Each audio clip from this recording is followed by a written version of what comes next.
जाति के नाम पर, धर्म के नाम पर इंसान का शोषण करने वालों, सुधर जाओ। यदि हम सुधारने पर आए तो बहुत नुकसान हो जाएगा। सभी सम्मानित क्रांतिकारी साथियों को क्रांतिकारी जय भीम, जय भारत, नीला सलाम, जय संविधान, भीम सेना जिंदाबाद। और इन तथाकथित मनुवादियों को भी पूरी दाढ़ के साथ क्रांतिकारी जय भीम। नरेंद्र मोदी सरकार, आरएसएस की सरकार, संघी सरकार, अमित शाह की सरकार, बीजेपी की सरकार संविधान को बदल रही है। 90% संविधान बदला जा चुका है। ये पूरे संविधान पर एक साथ हमला नहीं कर रहे, ये संविधान को धीरे धीरे बदल रहे हैं।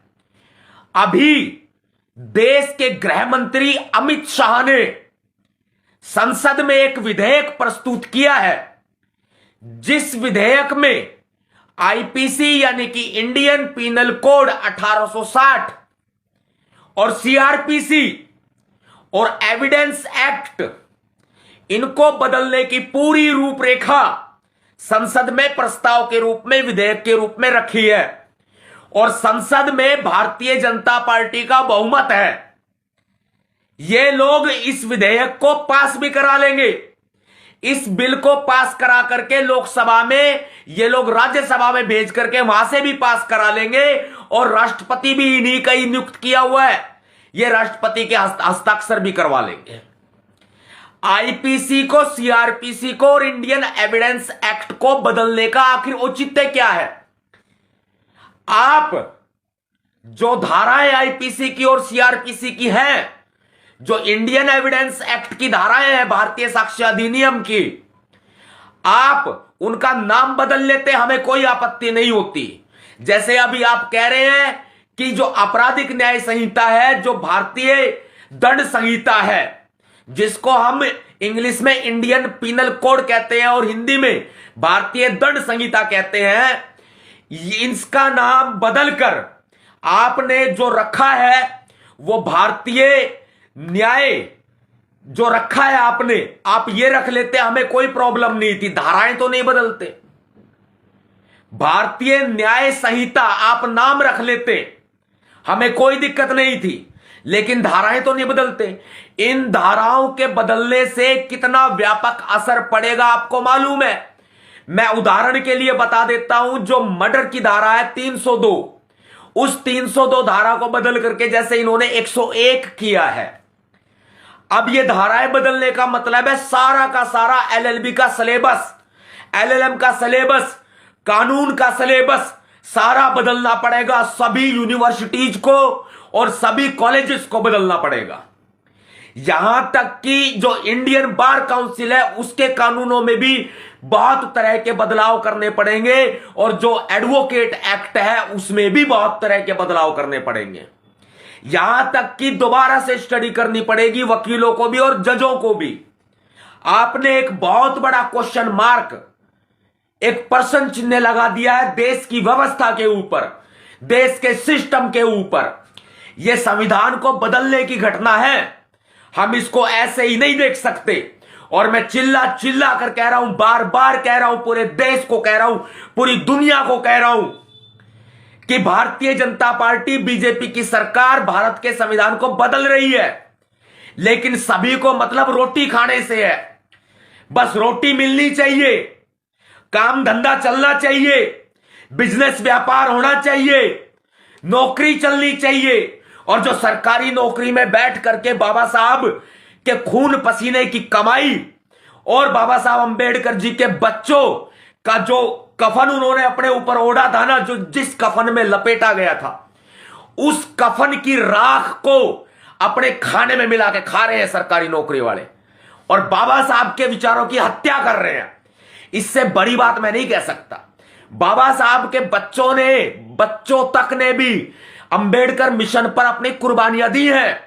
लेकिन आरक्षण की बदौलत जो सरकारी नौकरी में बैठ गए, वो बैठ करके अपनी जाति बदल के दिखा रहे हैं। कोई मदद के लिए अगर दलित समाज का, बहुजन समाज का व्यक्ति पहुंच जाता है तो वो मदद नहीं करते और रिटायर होने के बाद में ढोल बजाते हैं कि वो अम्बेडकरवादी है। रविदास मंदिरों में जाते हैं, अंबेडकर सभाओं में जाते हैं, अंबेडकर सभाओं को ज्वाइन करते हैं और कहते हैं वो इलेक्शन लड़ेंगे, अब फिर वो चुनाव लड़ेंगे, फिर वो बन जाते हैं बहुत बड़े जो सरकारी अफसर होते हैं ना, रिटायर होने के बाद में वो बहुत बड़े समाज सेवी बन जाते हैं। ये हालात सरकारी नौकरी वालों के हैं। बाबा साहब के बच्चों तक ने भी कुर्बानियां दी हैं इस मिशन के लिए, और बाबा साहब अंबेडकर जी के बच्चों को मृत शरीर को उनके जिस कफन में लपेटा गया था ना, वो राख खाने के बराबर है जो तुम रोटियां खा रहे हो। याद रखना मेरी बात को, इससे कड़वी बात कोई नहीं कहेगा जो मैं बोल रहा हूं, और पूरी तरह से शिक्षित हूं। बाबा साहब अंबेडकर जी ने मुझे शिक्षा का अधिकार दिया, इसलिए पूरे तरीके से शिक्षित हूं। कोई बावली बात नहीं कर रहा, कोई पागल बात नहीं कर रहा है, पूरे तरीके से शिक्षित होने की बात कर रहा हूं मैं, तार्किक बात कर रहा हूं, ज्ञान की बात कर रहा हूं, नॉलेज की बात कर रहा हूं, मैं सिंबल ऑफ नॉलेज की बात कर रहा हूं जो बाबा साहब अंबेडकर जी को कहा जाता है। बाबा साहब अंबेडकर जी के विचारों की हत्या करने वाले वही लोग हैं जिनको रोटी मिल रही है टाइम पे, जिनका पेट भरा पड़ा है, जिनको जरूरत नहीं है मिशन की, जिनको आवश्यकता नहीं है मिशन की। नरेंद्र मोदी की सरकार संविधान को बदले जा रही है और हम आंखें फाड़ के देख रहे हैं। आंदोलन की रूपरेखा बनानी पड़ेगी भाई, मैं तो बनाने में लगा हूं, मैं आपको बता दूं बनाने में लगा हूं, और बहुत जल्दी मैदान में आने वाला है आपका भाई नवाब सतपाल तंवर, आपके भैया जी नवाब सतपाल तंवर बहुत ही जल्दी मैदान में आने वाले हैं। पार्टीबाजी को छोड़ के, संगठनबाजी को छोड़ करके मिशन के ऊपर फोकस करना है और मिशन चलाने वाले व्यक्ति का साथ देना है। कई सालों से आप मुझे जानते भी है, पहचानते भी हैं, आपने मुझे परखा भी है। मुझे तो सपना चौधरी के 1.5 करोड़ नोटों की गड्डी ने खरीदने की कोशिश करी, जब ना मैं बिका। मैं जब नहीं बिका तो मैं अब क्या बिकूंगा। मुझे ये बीजेपी वाले खरीदने की कोशिश करते हैं, ये कांग्रेस वाले खरीदने की कोशिश करते हैं, जब इनके कागज के टुकड़े जो हमारी पैर में ठोकरों के बराबर हैं, इनके कागज के नोटों की गड्डियां, गांधी छाप जो गड्डियां हैं इनकी, जब वे मुझे खरीद नहीं पाती तो मेरे ऊपर केस दर्ज कर देते हैं। 56 मुकदमे मेरे ऊपर दर्ज कर रखे हैं इन्होंने कई बार मुझे जेल में डाल करके जेल में सड़ाने तक की साजिश रची है, मेरा एनकाउंटर तक करने की साजिश रची है। और जो अपने भी ने बने फिरते हैं बहुत सारे, वो अपनों ने भी इतने दगे दिए हैं, इतने पीठ में छुरे घोपे हैं हद से ज्यादा। हम फिर नहीं डटे, हम फिर नहीं रुके, हम फिर भी आगे बढ़ रहे हैं लगातार और समाज के लिए काम कर रहे हैं। क्योंकि मुझे याद है, मुझे पता है, जब मुझे अपने भाइयों का, अपनी बहनों का जो खून निकाला जाता है ना, जो उनके साथ अत्याचार किया जाता है, जाति के नाम पर शोषण किया जाता है, जब उनको मार दिया जाता है, तब हम न्याय के लिए जब सड़कों पे उतरते हैं, उनके न्याय की आवाज उठाते हैं, तब हमारी आंखों से आंसू बहते हैं उनके हालातों को देख करके, उनके सिस्टम को देख करके। उनको न्याय नहीं मिलता है। यह मनुवादी सरकार और मनुवादी प्रशासन क्या करते हैं बता दूं मैं आपको। हम लोग कलम से लड़ाई लड़ने की बात करते हैं, लेकिन यह मनुवादी सरकार और मनुवादी प्रशासन कलम की ताकत को हमारी को कमजोर कर देते हैं और आरोपी को संरक्षण देकर के उन्हें बचाने का प्रयास करते हैं, उन्हें जमानत दिलवा देते हैं कोर्ट से और उनको बरी करवा देते हैं। क्या रास्ता बचता है भाई आखिर में बताओ आप। मैं बार बार कहता हूं, शस्त्र अधिनियम आपको यह अधिकार देता है कि आप हथियार रख सकते हैं। यह अधिकार क्या सिर्फ मनुवादी इस्तेमाल करेंगे? क्या बहुजन समाज के लोग इस अधिकार का इस्तेमाल नहीं कर सकते? या वो तथाकथित बुद्धिजीवी ज्ञानवर्धक कैप्सूल ज्ञान बांटते हैं कि बाबा साहब अंबेडकर जी ने कलम उठाने की बात कही है, कलम उठाओ, हथियार मत उठाओ।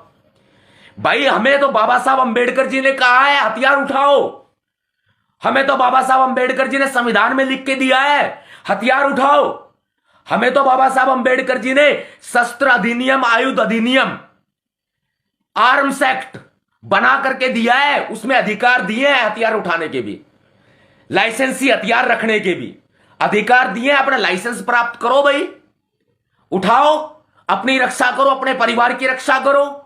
न्याय देने वाले बनो ना आप, न्याय मांगने वाले क्यों बनते हो? न्याय देने वाले बनो, अपने आप अत्याचार मिट जाएंगे। और बार बार कह रहा हूं मैं, ये लातों के भूत है, मनुवादी बातों से नहीं मानेंगे। ये मनुवादी लातों के भूत हैं, ये बातों से नहीं मानेंगे। जहां कलम की ताकत की बात है, कलम वहां अपना इस्तेमाल करो, कलम की ताकत का। लेकिन कलम की ही ताकत हमें हथियार रखने की ताकत देती है। कलम की ही ताकत यह कहती है कि आप हथियार रखो। शस्त्र अधिनियम, आयुध अधिनियम, आर्म्स एक्ट, भारत का संविधान हमें यह अधिकार देता है।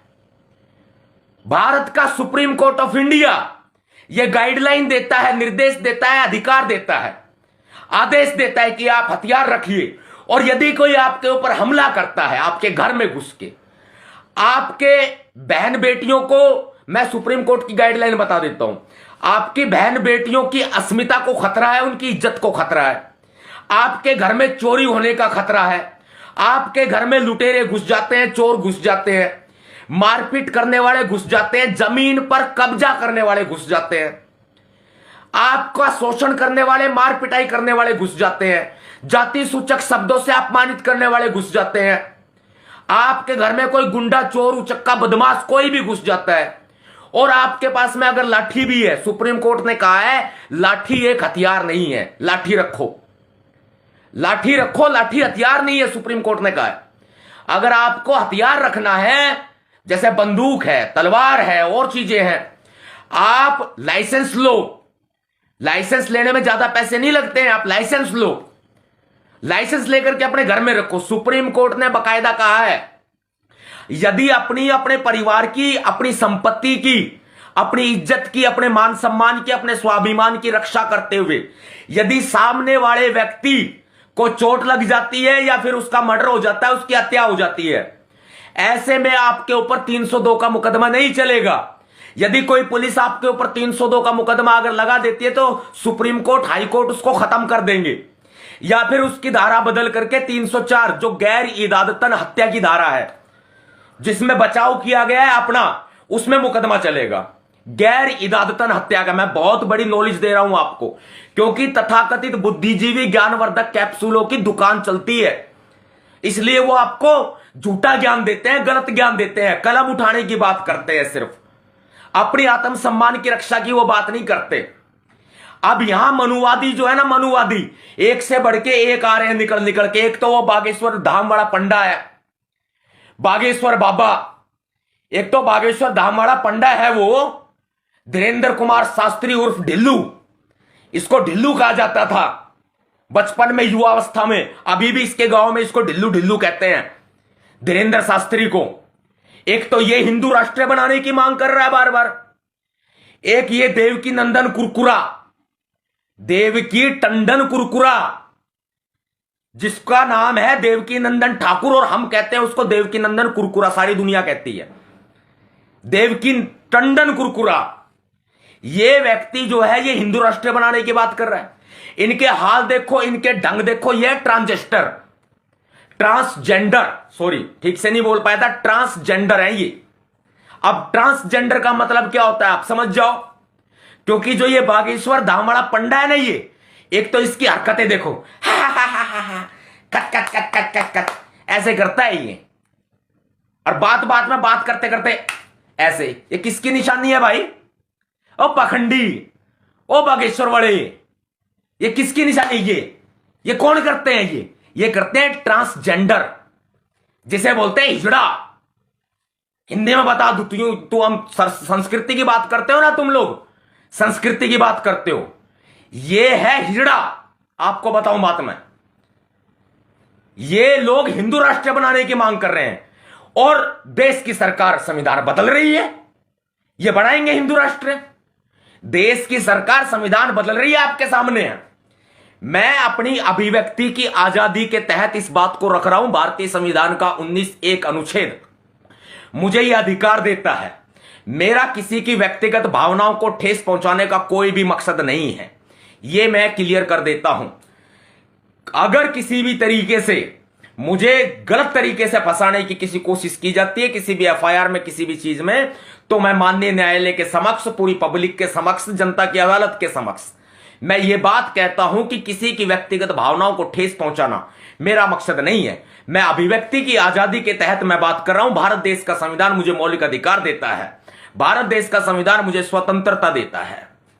इसलिए मैं भारत के संविधान में जो धर्मनिरपेक्षता का अधिकार है, मैं इसका पक्ष रखते हुए मैं हिंदू राष्ट्र का विरोध कर रहा हूं कि हिंदू राष्ट्र ये देश नहीं बनेगा। ये देश रहेगा भारत देश रहेगा धर्मनिरपेक्ष देश। मैं ये बात कर रहा हूं और देश के संविधान ने मुझे ये स्वतंत्रता दी है, मुझे ये आजादी दी है कि मैं ये बात रख सकता हूं, कह सकता हूं। और जिन शब्दों का मैं प्रयोग कर रहा हूं, चाहे वो देवकी नंदन कुरकुरे की बात हो, चाहे वो ढिल्लू की बात हो, धीरेन्द्र शास्त्री की बात हो, ये लोग पाखंड में लीन है। ये लोग धर्म के नाम पर, आस्था के नाम पर लोगों का मूर्ख बनाने का काम कर रहे हैं, धर्म के नाम पर, आस्था के नाम पर लोगों को लूटने का काम कर रहे हैं, ये लोगों का शोषण कर रहे हैं। इनके आश्रमों में अवैध धंधे चल रहे हैं, इनके आश्रमों में व्यावसायिक गतिविधियां चल रही हैं ट्रस्ट के नाम पर, ट्रस्ट के नाम पर, संस्था के नाम पर व्यावसायिक गतिविधियां चल रही हैं। ये बाहर देश से फंडिंग कराते हैं, ये ब्लैक मनी को व्हाइट मनी करते हैं। इसकी जांच करा लो, ईडी इसके खिलाफ जांच नहीं करेगी, सीबीआई इनके खिलाफ जांच नहीं करेगी। करो ना जांच। आप जगह जगह छापे मारते घूमते हो, ईडी वाले, सीबीआई वाले, आप इनकी जांच करो ना, करो इनकी जांच। आयकर विभाग वाले, ईडी वाले, सीबीआई वाले, बागेश्वर धाम वाले, धीरेन्द्र शास्त्री की जांच करो भाई। आप देवकी नंदन ठाकुर की जांच करो, पता चल जाएगा कितने पानी में है ये। विदेशों से ये लोग काला धन मंगवा रहे हैं, देश के अंदर काले धन को सफेद कर रहे हैं ये लोग। जिस काले धन को लाने की बात नरेंद्र मोदी की सरकार ने चुनाव से पहले की थी, यह कहा था कि 15-15 लाख रुपए अकाउंट में आएंगे, और बाद में अमित शाह ने यह कह दिया कि 15 लाख रुपए जो है वो मात्र एक जुमला था, नरेंद्र मोदी जी ने फेंका था। फिर इन्होंने यह भी कह दिया कि रोजगार नहीं देंगे हम लोग, पकोड़े तलो। यही बात है, इनके पास में कोई योजना नहीं है। और मैं कहता हूं कांग्रेस की भी मिली भगत है। वो किस लिए मिली भगत है भाई, मेरी इस वीडियो को सुन करके कांग्रेस वाले खुश ना हो ज्यादा। संसद के, सदन के जो कार्रवाई चल रही थी, सेशन चल रहा था, उसके बीच में ये फ्लाइंग किस का मुद्दा उठाने की क्या जरूरत थी भाई? क्योंकि लोगों का ध्यान भटके संविधान को बदलने से, क्योंकि लोगों का ध्यान भटके, इनकी योजनाएं जो है वो जन कल्याणकारी नहीं है, जन विरोधी योजनाएं हैं, उससे इनका ध्यान भटके। इसलिए फ्लाइंग किस का प्रोपेगेंडा राहुल गांधी जी ने रच दिया और स्मृति ईरानी जी ने उसका फायदा पूरी बीजेपी को पहुंचा दिया। यह एक बहुत बड़ी साजिश थी दोनों पार्टियों की, कांग्रेस की भी और बीजेपी की भी, कि ये ध्यान भटका रहे हैं। संसद में क्या पेश किया जा रहा है? संविधान को बदलने का बिल पेश किया जा रहा है, विधेयक पेश किया जा रहा है। आईपीसी, सीआरपीसी, एविडेंस एक्ट को बदला जा रहा है। और धाम के अंदर लुटेरे बैठे हुए हैं, बागेश्वर धाम के अंदर लुटेरे बैठे हुए हैं, लुटेरे बैठे हुए हैं बागेश्वर धाम के अंदर, लुटेरे बैठे हुए हैं मथुरा के वृंदावन में, जो इसका आश्रम इसने बनाया हुआ है ट्रस्ट का, देवकी नंदन कुरकुरे ने, यहां लुटेरे बैठे हुए हैं ये लोग। और बाबा रामदेव को कौन भूल जाएगा भाई?